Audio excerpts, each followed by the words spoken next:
and I headbutt him. He fell and I hold him. Then I put him on the toilet. And and when that happened, there were some people that saw what happened. So I woke him up. I said, "You okay?" He said, "Yeah, I'm okay." Then I left the place. I'm 43. In my living, I will have undeniable proof of the existence of NHI, non-human intelligence. If I'm the gorilla coach, I would tell the gorilla, go find a tree. It will minimize the amount of men that can reach you, and therefore you can take them all one by one. All right, Joe Osborne for Covers.com here in Montreal for UFC 315. So if you're in Montreal for a UFC event, that of course means that we got to check in with the legend, our guy George Rush St-Pierre. George, how are you? I'm doing fantastic. Yourself? I am excellent. So I'm going to throw a bunch of different stuff at you, but let's start with something a little on the serious end. So this is something a lot of people are talking about these days. It is the 100 men versus one gorilla. So if you were the lead trainer for the 100 men, what's the strategy? What is the direction you are giving them to take on the one gorilla? To the 100 men, I would tell them to go all at once, all in the same time, to overwhelm the gorilla, try to rip his eyes off, go for the eyes, and then, do what you can do, and I think 100 men have more chance to win. Of course, there will be a lot of casualties, but...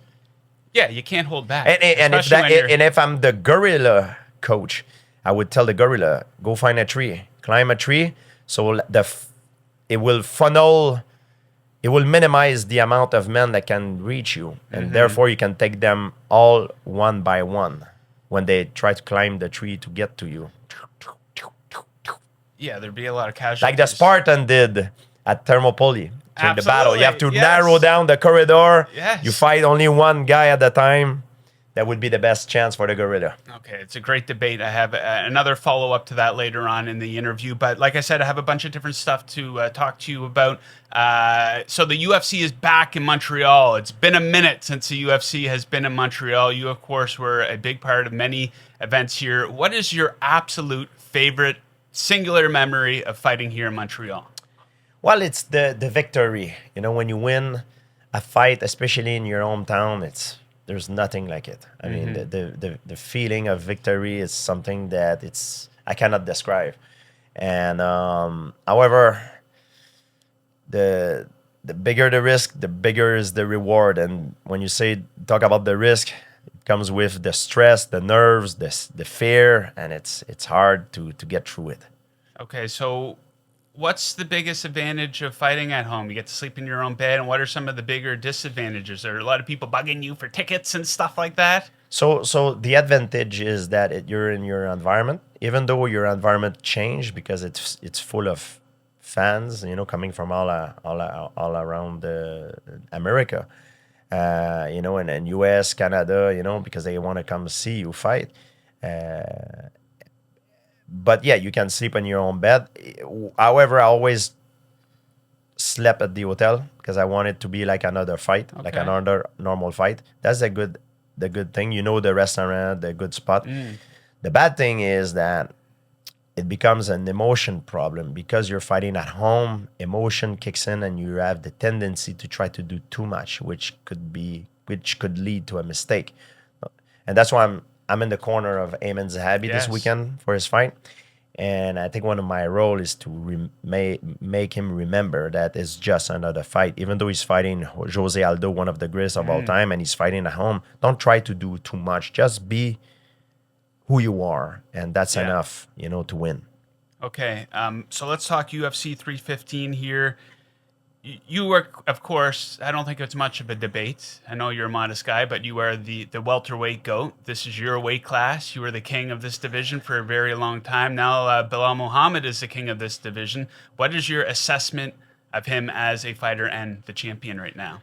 He's very good, very well-rounded, and he fights with a lot of pressure. He's very aggressive, and he's got a very hard style to deal with, and I really enjoy to watch him fight. I mean, he always give a good show.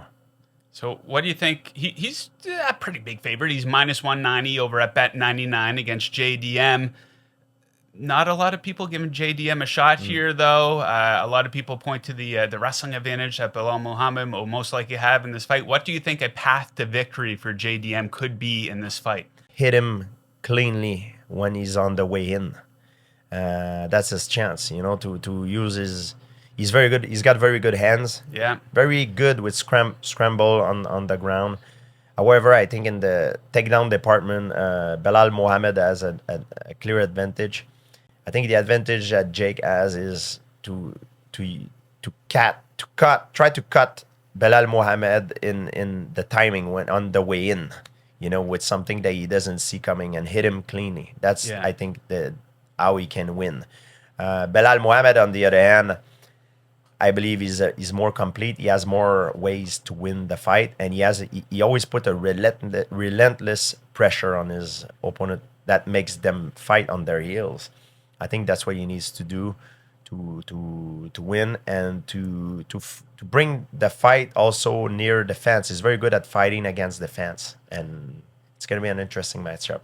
Okay, so of course the fight's here in Montreal, Canada, so they're going to load the card up with a bunch of Canadians. Who are some of your favorite Canadian UFC fighters to watch now, and who do you think could have a big night here among Canadian fighters on Saturday? Well, I think the most obvious of all, it's Aiemann Zahabi. He's the younger brother of my coach Firas Zahabi, and I'm going to be in his corner.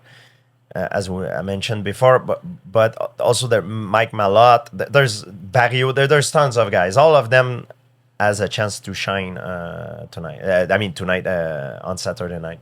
Okay, so are you speaking Canadian MMA? It was huge. It was a hotbed when you were at your peak. A lot of cards built around you. I remember they had John Jones versus Gustafsson fought in Toronto. A lot of big time fights were held here in Canada. Are you surprised that the sport hasn't really taken off in Canada since your departure from the sport? I was just extremely lucky and fortunate to have great training partner. At the time I was competing, I remember we formed an alliance between all the top athletes in Canada. It was myself, David Loiseau, Patrick Côté, Dennis Kang, Rory McDonald came later, Steve Vigneault. There were so many great talent. And once a week, we all met and spar and train together. And then after that day, we all go back in our own routine. But at least we had one day that we could share together. And it was a very competitive day, I remember. If someone got you that during that training, you wanted to get him back the next training. It was not a malicious competition, but it was a good competition. Yeah. And I was very lucky to have those training partner with me. And as a matter of fact, it's funny because on Friday night, immediately after the official win of the UFC, we're hosting an event at the Vogue Hotel where I'm going to be with them. Okay. David Loiseau, Patrick Côté, Valérie Letourneau going to be there, Olivier Aubin-Mercier. It's going to be like a reunion of all of us together with the fans. It's going to be very special for me because these guys, for me, really participate to my success. Okay, so what's your role like in the sport these days in Canadian MMA? Do you still train very often? Are you out at the gym a lot? We know you're cornering someone here on Saturday night. I train because training, it's very therapeutic. It makes me a better person, and I always learn. I like to learn, and I always like to help the younger generation as well. It's part of the Giving back. the journey. Yeah, try to give back. And records are made to be broken. So I really hope that one day is going to be a Canadian fighter that's going to take the torch and become champion. Okay, so let's talk a little bit about the state of the UFC right now, some stuff going on. So a big story out of this past weekend was the super prospect, Bo Nickal. He lost, and he lost quite badly. He was a fairly big favorite in that fight. A lot of negativity towards him online. What would your advice be to Nickal, who a lot of people at one time thought was going to be a champion here in the middleweight division? I didn't have the chance to see the fight that he lost. I saw the clip, the last second of it. And, Bo Nickal is very talented, and he's an incredible wrestler. And I think he need to learn from his loss. And I'm I'm under the opinion that he still can be champion. It's not the end for him. It's just the beginning. He's very young, and I'm Yeah. sure he's gonna come back stronger from that. Okay, so like I said, a lot of negativity online. You know how people are on social media these days. Is this something you dealt with during your time, and is that Oh, something for sure. was it I've hard for you to ignore at all the criticism and stuff like that? it's hard to ignore, and it hit your confidence, but you need to build it back up if you want to be successful and become champion. Yeah. And that's the journey. That it's not a straight line. And also a loss sometimes it's a good thing. It will allow you to make assessment and see what's wrong, what you can do better. And it could be a good thing for him. Hopefully it will allow him to improve and get better. Okay, so a big talking point among some in MMA media, I don't know if I agree with it, is that there is a lack of star power in the UFC right now. And like I said, I don't know if I totally agree with it, but I think you can maybe link that to the fact that titles change hands so frequently these days. You'll remember you, Jose Aldo, Anderson Silva, John Jones, you guys all overlap multiple title defenses. We don't really see that now. We see guys who win, Well, they want to move up to different weight classes. Do you think that's an issue? it's hard to be champion, Yes. but it's even harder to stay champion.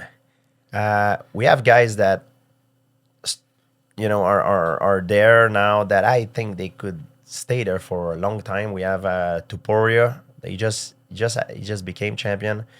We have Islam Makachev. But now the problem is a lot of guys, for their legacy and for the fans, they want to change weight class and compete against different opponent of different weight class, which is not a bad thing. But when you do that, it heighten the risk of you losing the title because, man, you compete in a different weight class. But for the show, for the entertainment, is very good. And it's hard to become champion, but it's even harder to stay champion. Absolutely. So when you're a champion, you're the target. You're the benchmark. Everybody's studying your game and try to find a chic in the armor. Yeah. And that's for that reason, it's very hard to stay champion. Okay, so what about the situation with Tom Aspinall? Like, we all want Dana White to come on Instagram or whatever and announce, hey, we made the fight, Tom Aspinall, John Jones. It's got to be so frustrating for Tom Aspinall because John Jones is towards the tail end of his career. He doesn't necessarily need this fight. Yeah. But Aspinall is right in the thick of his prime right now. He's looking for these big paydays. How difficult do you think it is for him to stay patient? I understand both sides. A lot of people believe that Tom Aspinall is the man that could crack John Jones' code. And Tom want a shot at the title. He wants, it's normal when you're a proud athlete, you want to fight the best because you want to become the best.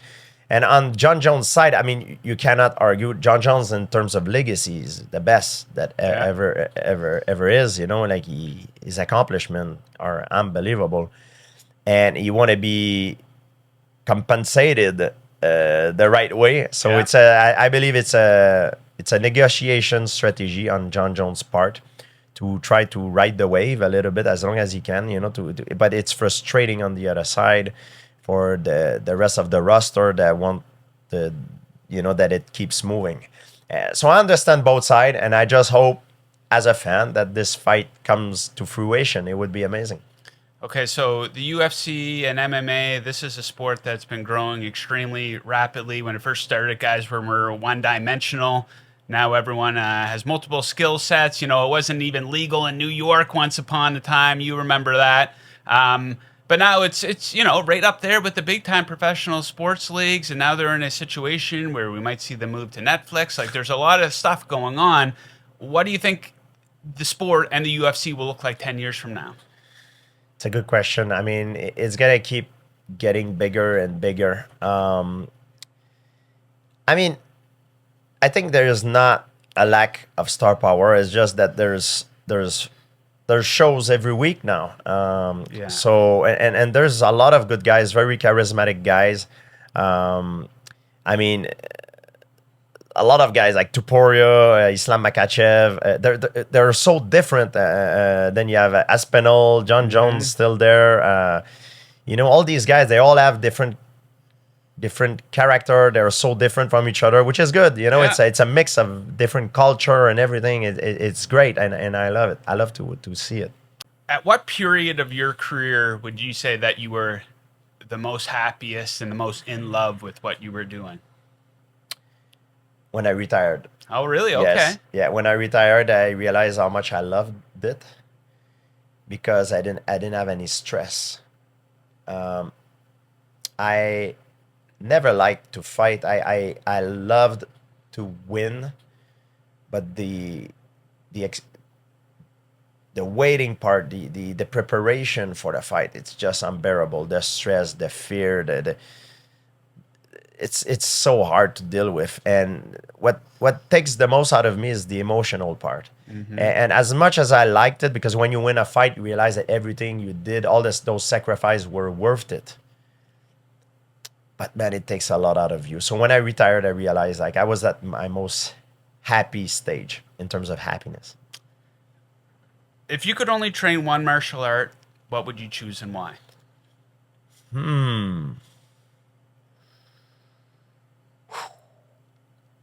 I think I love wrestling. Okay. I consider wrestling as a martial art. Yeah. I think it's one of the most basic. It's a sport that doesn't teach you how to finish someone necessarily, and unless you can. The argument is, oh yeah, you can slam your opponent on his head, but it's a sport of control, and I think it's a combat sport that makes you the most athletic, and I love it. It's the oldest sport in the world. Absolutely. What's the wildest victory party you ever had after a fight? Oh God, I would say it's after my fight against Thiago Alves. I had an after party, an after party, and beach, an after party in the beach club at Rehab. And yeah, I even posted a picture of it on my social media quite recently, and it was just unbelievable. Unbelievable. I think with the stress, sometime after a fight, you're such on a high that you cannot sleep. You cannot go sleep. You're still like because you're on survival mode. It goes so deep in your it goes in your basic instinct of survival. And after you win a fight, you're so hyped up. It's very hard to sleep. So I was in Vegas. I was young at the time. UFC We just 100. party like crazy. It was fun. So was that something a part of the routine? UFC 100. That's right. Yeah, in Las Vegas. That was a great card. That must have been a great party in Las Oh, Vegas. So the was party was just as epic as the card. So is that I'd imagine that would be such a typical thing because you've been never mind the training, you've just been dieting and obviously you're not drinking alcohol and stuff like Yeah. that. So you must have had a lot of epic parties after. Yeah, I had a lot of epic parties. Like a lot of people think I'm like a monk. I think you need balance in your life. I never liked to fight. Why would I do that if I couldn't take advantage of it? You know, in Yeah. a way, I took advantage of it in a way, not in a bad way, but in a good way. Like, you know, I just accomplish a mission. I want to be rewarded and have yeah. a good time with my friends, you know, and party. And then, you know, we're in Vegas, you know, and the best thing to do in Vegas is just to have fun. And we did really enjoy it at the time. Okay, so what's a drink of choice these days if you're going to have I like vodka, a good vodka on the rock. Okay. And by the way, I got my Pur Sang vodka, which is the best one You on gotta the send rock. me a bottle of it, man. Yeah, I That's should have. It's red because it's all natural. It's made of sweet potato and carrots. Ooh, okay. So we're So start. it's We're gonna technically healthy take then. over. We're gonna take over Ontario and the U.S. pretty soon. It's gonna be good. Healthy then. Okay. So we hear about these stories from time to time. A lot of old wrestlers tell these stories. You hear like NHL players will tell stories about they go out to the bar, they go out to the club, and somebody tries to mess with them, some drunk idiot. Have you ever been in a situation where you're out publicly where people are drinking and someone starts mouthing off or something like that? Very, very, very rare that it happened to me. It happened a lot when I was young because I was victim of bullying. So I had Yes. to fight basically every week. But since I'm a professional athlete, it happened maybe twice. One time I just had an ACL surgery and I was in a club and someone said something to me that it not only said he was about to do something to me to hurt me, so I had to in the street there's no rules, so I headbutt him and I hold him for he doesn't hit his head on the ground, and I sit him on the toilet, Okay. and I woke him up, and then it was like, you okay, and then I left the club. So this was when you were an active UFC Oh yeah, fighter? I was in Los Angeles. I had an ACL surgery. I was basically I was walking, but I was at the point that I was not very. I was not fully rehab, you know. I was like maybe a month after my surgery, so I was basically on one leg, and the guy came to me, and I had no way out. I had to react, and in the street you need to hit first. So I grab him, and I headbutt him. He fell and I hold him so he doesn't hit his head on the concrete. Then I put him on the toilet, and and when that happened, there were some people that saw what happened. So I woke him up. I said, "You okay?" He said, "Yeah, I'm okay." Then I left the place. This was just some drunk asshole, pretty much? Well, I didn't know who he was. I don't know if he was a gang member or if he was with friends. So I was in LA in a hip hop club. I was, very easy to recognize. I was like, man, I left. I didn't want to take any chance to get in trouble because it's not worth it. Okay, if the average guy's out there, someone's messing with him in the streets, and he has one strike, he can aim for the groin, the throat, or the eyes. What should he choose? It depends the position, the situation. I think I like the eyes most of the time. Okay. The throat is good too. Groin is good too. But the eyes is pretty efficient, depending of the situation. Okay, what's your favorite TV show right now? I'm watching right now The Last of Us. Yes. Yeah. Tremendous. It's a season 2, episode 4. Yeah. Good, very good acting. Did you play the video game? No, I did not. Me neither, but it's a good show. It's yeah. easy to get into. I like Pedro Pascal, and I don't want to spoil what happened, but yeah. I was about to say something. I was like, okay, I'm not gonna say it in case you haven't seen the show. I've seen it. It's awesome. Okay, two last things here. We hear you talk about aliens and stuff like that a lot. Do you think that by the end of this century, we'll have definitive proof that aliens actually do exist? According to a lot of people that I've talked to that works in the intelligence and in the military, all of them believe that I'm 43, in my living, I will have undeniable proof of the existence of NHI, non-human intelligence. Okay. Which does it mean they're from another star system? They're from another dimension? Are they us from the future? Are they, I don't know, AI? Or are they Atlantean? I'm just making a theory here. Sure. I don't know. I don't know. I don't have the strong evidence, but that's what they all told me. Yeah, and I believe that some of these intelligence group knows a lot more. But I believe I know they know a lot more about the subject than what we are told. We need something official, though, right? Because we've had so much evidence over. I remember just as a little kid, just seeing about flying saucers and stuff like that. There's a lot of stuff, according to them, that have been told me that it's hidden in plain sight. But there's a lot of information that are BS as well. So it's hard to know what is real, what is not. And it's a subject that has been ridiculed for a very long time. So when you talk about it, people roll their eyes and it attracts your credibility. But it's something that I'm very interested. I think it's important. If there is ways that, as a lot of these report shows, that these objects somehow move in ways that defies our understanding of physics, and we can learn from it. Maybe we can apply that in medicine, energy. It could hand a lot of our problem. Seems like something Donald Trump could get to the bottom of. Potentially. He's got a couple more years to go. Well, the president comes and goes every 4 years. That's what I've been told. He comes and goes every 4 years. And these level of secrecy are even deeper than the one of the president. He's brief on a need-to-know basis. Yeah. So one guy that would probably know or knew is George Bush Sr. Okay. because he was at the head of the CIA, or maybe that someone today that wouldn't probably know about that is, I think, a guy like Vladimir Putin. Okay. Because he's the KGB guy. Yeah. So I think these guys might know more than or prime minister or the U.S. president. Yeah. Maybe I'm wrong. That's just my opinion on it. Yeah, we got to get to the bottom of it. Okay, so I was talking to a friend of yours this morning, Olivier Aubin-Mercier, and we opened with the question about the 100 men versus one gorilla. And we asked him if he had a question for you.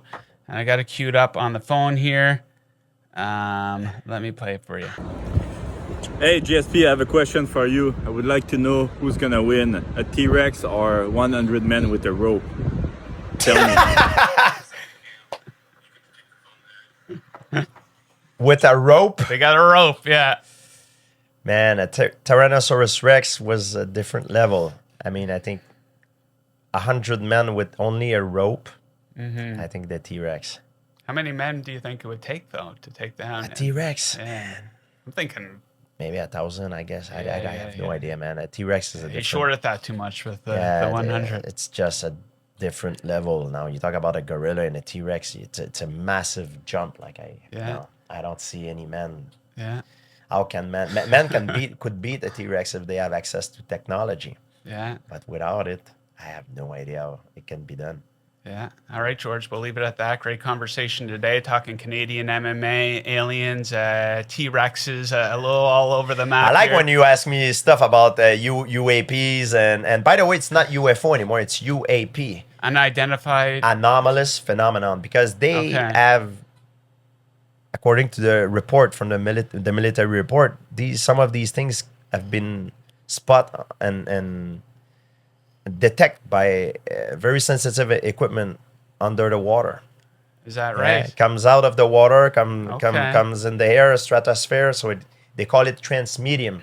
So it goes up and down the water like normally the force will break you. Yeah. Okay.